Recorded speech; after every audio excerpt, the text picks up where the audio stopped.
Hi అండి, నమస్తే. నేను Indira. Welcome back to Indira's Pasupula. ఈరోజు మనము అన్నంలోకి, టిఫిన్స్లోకి ఎంతో రుచిగా ఉండే ఒక హెల్తీ కారం పొడి రెసిపీని చూద్దామండి. ఒక స్పూన్ ఈ పొడిని తిన్నారంటే జుట్టు రాలడం తగ్గుతుంది, డయాబెటిక్స్ కంట్రోల్లోకి వస్తుంది.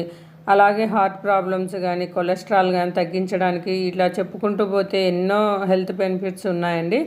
ఈ కారం పొడిలో ఈ పొడిని తయారు చేయడానికి మనం ఇప్పుడైతే ముందుగా నేను మునగాకు తీసుకున్నానండి. మునగాకును ఇట్లా రెమ్మలు ఉన్నప్పుడే శుభ్రంగా కడిగి మనము ఆకు మీద చిన్న నుసిదుమ్ము ఉంటుంది కదా, అదంతా పోతుంది. ఇలాగే కడిగేసి ఒక కాటన్ క్లాత్ తీసుకొని అందులో చుట్టి పెట్టేసేయాలండి. ముందు రోజు నైట్ ఇలా చుట్టి పెట్టేసామంటే మరుసటి రోజు మార్నింగ్ అంతా మనకు ఆకంతా క్లాత్లోనే పడిపోతుంది. ఎందుకంటే మనకు ఒక రోజంతా ఇట్లా చుట్టి పెట్టేసామంటే ఆకును మనము ఒలిసే పని ఏమి ఉండదండి, దానికంతటా అదే రాలి పడిపోతుంది. ఇలా అంతా చూడండి, ఇలా రాలి అంతా మన క్లాత్లోనే పడుతుంది.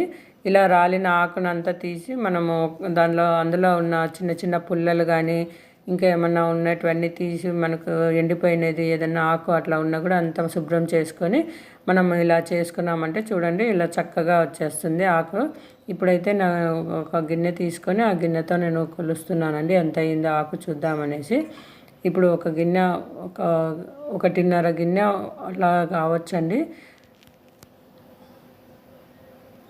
ఈ కప్పుతోటి ఒక 2 అయినాయండి. 2 కప్పులు అనుకోండి. 2 కప్పులు తీసుకున్నాను కదా, ఈ 2 కప్పులకు మనము 1 కప్పు కరివేపాకు తీసుకోవాలండి. కరివేపాకును కూడా నేను అలాగే రెమ్మలతో పాటే కడిగేసి మనము చక్కగా ఆరబెట్టి ఇప్పుడు ఈ ఆకునంతటిని తీసి ఒక గిన్నెలోకి వేస్తున్నా చూడండి. ఈ కప్పులో మనకు ఎంత పడుతుంది, 2 కప్పుల మునగాకు అయింది కాబట్టి 1 కప్పు కరివేపాకు తీసుకుందామండి. మనం విడిగా అయితే తినలేం కదా, మునగాకు పొడితో పాటు ఈ కరివేపాకు కూడా వేసుకుంటే మనకు జుట్టు రాలడం తగ్గుతుంది, ఐరన్ వస్తుంది, మనకు చాలా చక్కగా బాగా అన్ని బెనిఫిట్స్ ఉంటాయి. కాబట్టి మన కరివేపాకును కూడా ఇందులోనే వేసుకొని మనం వేయించుకుంటే చాలా బాగుంటుందండి. ఇప్పుడైతే స్టవ్ మీద ఒక కడాయి పెట్టుకొని అందులో ఒక 2-3 టేబుల్ స్పూన్లు అంత మినపప్పు, ఒక 2 స్పూన్లు పచ్చిశనగపప్పు, శనగబ్యాళ్ళు అంటాం కదండి అవి, అలాగే కొంచెం వేగిన తర్వాత 1 స్పూన్ అంతా జీలకర్ర వేసానండి.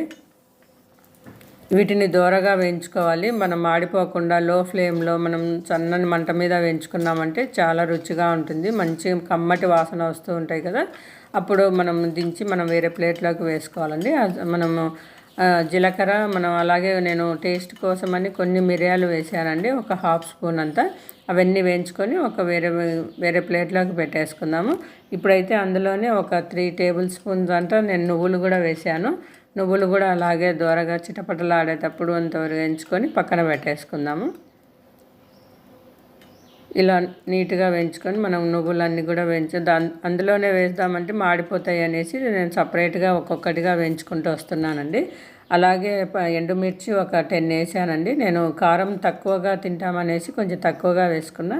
కొంచెం ఎవరైనా ఎక్కువగా తింటామంటే కొంచెం ఎండుమిర్చి కొంచెం ఎక్కువగా వేసుకోవచ్చు.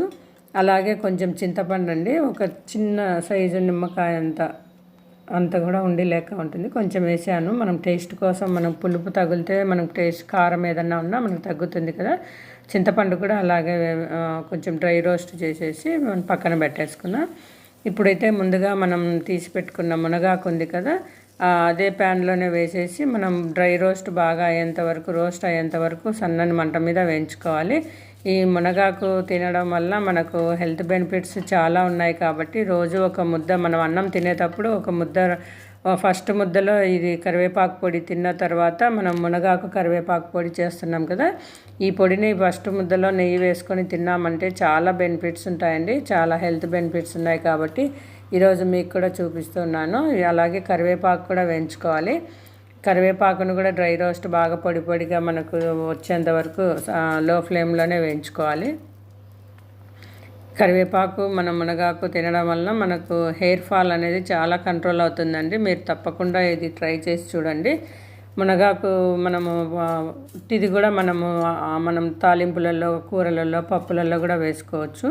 అలాగే ఇప్పుడు కరివేపాకు కొంచెం వేగిన తర్వాత ఒక గడ్డ అంతా నేను వెల్లుల్లి ఒలిచి వేసానండి. వెల్లుల్లి వేయడం మనం ఇట్లా కొంచెం రోస్ట్ చేస్తే దాంట్లో ఉన్న మాయిశ్చర్ అంతా పోతుంది. మనకు ఎక్కువ రోజులు నిల్వ ఉంటుంది కదా, మనకు చక్కగా మనకు నిల్వ ఉంటుంది కాబట్టి అలా కొంచెం రోస్ట్ చేసుకొని పక్కన పెట్టేసుకుందాం. ఇప్పుడైతే ముందుగా వేయించి పెట్టుకున్న దినుసులన్నీ ఉన్నాయి కదా, అవన్నీ అందులో మనం ఒక మిక్సీ జార్ తీసుకొని చల్లారిన తర్వాత అన్నీ ఒక మిక్సీ జార్లో వేసుకొని, అలాగే ముందుగా వేయించి పెట్టుకున్న ఎండుమిర్చి, చింతపండు కూడా ఉంది కదా, అది కూడా వేసేసుకొని అందులోనే గ్రైండ్ చేసుకోవాలి. మెత్తగా మరీ మెత్తగా లేకుండా కొంచెం పలుకులుగా ఉండేటట్లు మనం గ్రైండ్ చేసుకుంటే చాలా బాగుంటుంది. అందులోనే ఒక స్పూన్ అంతా మనం రుచికి సరిపడా సాల్ట్ వేసుకొని గ్రైండ్ చేసుకోవాలి. ఇలా మెత్తగా మనం గ్రైండ్ చేసుకొని తీసుకొని వద్దామండి. ఇలా గ్రైండ్ చేసుకున్న దాన్ని స్పూన్తో అంతా కలిపేసి ఒకసారి ఈ పొడిలోనే మనం మునగాకు, కరివేపాకు వేయించి పెట్టుకున్నాం కదా, అది కూడా కొంచెం వేస్తూ మనము గ్రైండ్ చేసుకొని తీసుకోవాలి. అంతా ఒకేసారి అంటే పట్టదు కదా, కొంచెంగా 2-3 సార్లు వేసుకుంటే మనకు చక్కగా మెత్తగా అయిపోతుంది. పొడి కూడా చాలా బాగుంటుంది. ఇలా చూడండి, అంతా కొంచెంగా అప్పుడప్పుడు మధ్యలో నేను మిగిలినదంతా వేసేసి పొడిని అయితే మెత్తగా గ్రైండ్ చేసుకొని వచ్చానండి. ఇలా ఎందుకంటే అన్నీ వేసాం కదా, మనకు చింతపండు కూడా వేసాం కాబట్టి కొంచెం ఎవరన్నా రుచికి బెల్లం వేసుకోవాలంటే బెల్లం కూడా వేసుకోవచ్చండి. నేనైతే వేయలేదు.